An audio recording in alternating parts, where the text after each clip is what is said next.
السلام عليكم سو dhawaada saaxiibayaal meel kasta oo naga daawanaysaan maanta waxaan ka hadli doonaa barnaamij su'aalahaas waxay ku saabsan yihiin 26 Juun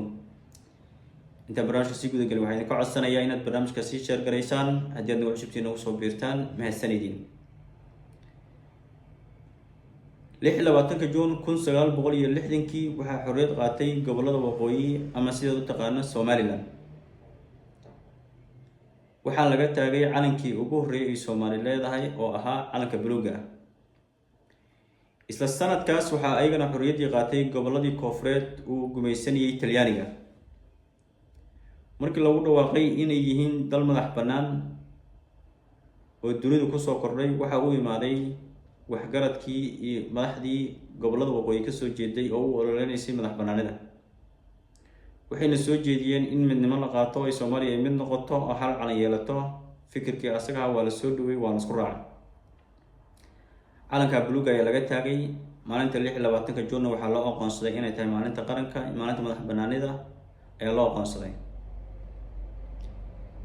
haddaba burburkii wixii ka dambeeyay Somaliland waxay sheegtay inay Soomaaliya ka go'day ay tahay dal madax bannaan oo leh calan u gaar ah koonfurtana 30 sano ay Somaliland ka maqneed waxay xusaysay maalinta 26 Juun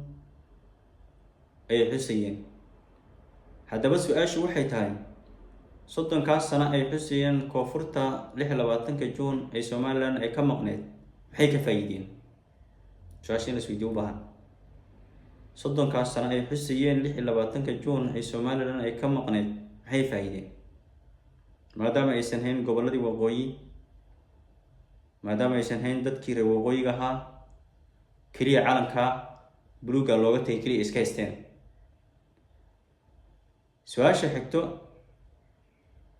dadka reer waqooyiga ama Somaliland hadba sida u taqaanid ayagu maxay u xusi waayeen maalinta 26 Juun maadaama ay tahay maalintii ay xorriyadda qaateen maalintii madax bannaanida ay heleen maalintii uu adduunyada uu ictiraafay inay yihiin dad iyo dal dunida ku soo kordhay maxay u xusi waayeen maalintan mise maba aaminsana inay tahay maalintii ay xorriyadda qaateen su'aasha ugu dambaysa barnaamijka soo gabagabayn doono waxay tahay 26 Juun xusid la'aanteedii Somaliland maxay kala maqan tahay faa'iido ah si haddii ay xusi lahayd maxaa faa'iido heli lahayd aad iyo aad baad mahadsantihiin barnaamijka intaan kusoo gabagabayn doonaa intaan dib isu arki doonno waxaan idin leeyahay nabadgelyo